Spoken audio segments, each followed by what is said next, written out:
If you look at Motorola in the last few years, they are bringing some really good smartphones, that too in every price segment. From budget to mid-range and even flagships, there is a Motorola phone that's surprisingly very good. And this new phone, the Motorola G84, I think is also a decently balanced offering for the price of just 20,000 rupees in India or some 250 euros. Yeah, given the price, there are some compromises that Moto has made here and there, but overall, I think it's an incredible value if number one, you don't play a lot of heavy games, and number two, you are just looking to use a phone for a couple of years. Okay, the first thing that I am impressed with this phone is how lightweight it is. It weighs just 167 grams, and Motorola has included a 5000 mAh battery here too. Plus, it does not feel that cheap and the weight is actually distributed very evenly. You also get IP5 for dust and water resistance, so it's good to go for minor water splashes or even light rain. I also like this leather finish on the back. It's soft and very pleasant to touch, and it's also quite grippy. By the way, this Viva Magenta color is the Pantone color of the year 2023. Although it would have been better if they did not include this labeling right here. It would have, I think, looked more minimalistic. Anyway, if you're not a fan of this color, you can also choose between the marshmallow blue and midnight blue options. But overall, under 20,000 rupees, the G84 is definitely one of the best looking phones that feels comfortable to use for long hours. Here the buttons are placed in the right location, and you also get an in-display fingerprint sensor here, which adds to the experience. I am also blown away by the quality of this POLED display. This is easily the best display at this price. The touch here is very responsive, the colors come off great, so yeah, great for interacting and watching videos at the same time. There are actually two color profiles you can choose from, saturated and natural, plus a temperature slider for a little bit of extra adjustment. I am using it in the default saturated mode, which offers punchy and vivid colors, but you can also go with the natural option for better color accuracy. Likewise, this display is also quite bright for outdoor usage and can get extremely dim to use during night. I've also liked the audio coming from its stereo speakers. It's not that great if you listen to a lot of music, but for watching movies and shows, it gets the job done. There's this farmer, and he has these chickens, but they won't lay any eggs. So now, I have used the Moto G84 for almost 2 weeks now, and one thing I really miss here is a good set of vibration motor.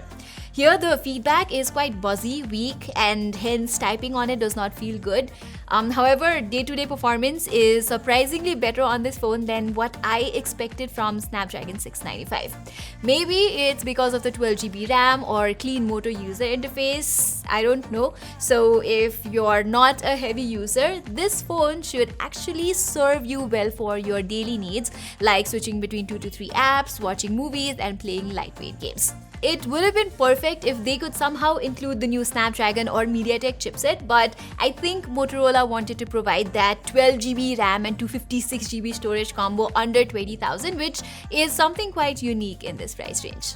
Then again, if I were the product manager of Motorola for a minute, I would have definitely gone with the Snapdragon 778G Plus and 8 plus 128GB memory configuration. Anyways, if you talk about gaming, you cannot enjoy 60 FPS gaming here, as most popular titles like PUBG Mobile, Call of Duty runs at just 40 FPS with 99% percentile, hovering around 35 FPS, whereas GPU-hungry games like Genshin Impact and eFootball are not enjoyable even in the lowest settings, since there's a lot of dropped frame rates. Not just that, there's also some limitation with the Snapdragon 695 chipset. It does not allow you to play HDR videos and record videos in 4K. However, I've found the photography aspect of the Moto G84 to be decent. I compared its 50 megapixel primary lens with the 108 megapixel one of the Note CE3 Lite, and most of the time the 50 megapixel camera produces photos with better sharpness. The colors are a bit vibrant, but it's not unpleasant to look at. Likewise, take a look at this photo of my friend Darwin that I shot in artificial low light. As you can see, the G84 is miles better than the Note CE3 Lite. Because you get OIS with Moto, the low light photos generally come out with better exposure control. The portraits are not very good though. There's just too much contrast and shadow processing in the facial area is not very good. So I do hope Motorola improves that with an update very soon. But generally speaking, what's happening with mid-range phones lately is I feel like their cameras are degrading after 5 to 6 months of its launch. I think the Nord C3 Lite's cameras were better a few months ago than it is right now. Same with Redmi and Poco phones. I don't know if it's just me, so do let me know in the comments if your phone is facing the same issue after all those updates. Anyway, the battery life has been solid here. I am getting around 6 to 6.5 hours of screen on time, so if you're not using it for gaming or for taking videos, which is not intended for that kind of work on this phone anyway, you should be able to get a full 6 AM to 10 PM backup here easily. For charging, you get this 33-watt brick, which takes around 2 hours to get it fully charged. Now, before concluding, talking about some letdowns, this phone only gets one version of OS update, which I feel is a bit low. I think Motorola should have definitely given 2 years of OS update here.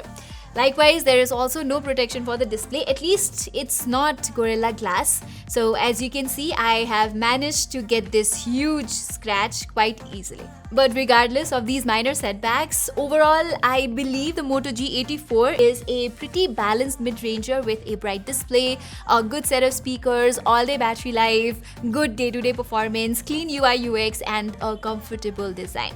So it definitely deserves a spot in my recommendation under 20,000 rupees. Alright everybody, this was my full review of the newly launched Motorola G84.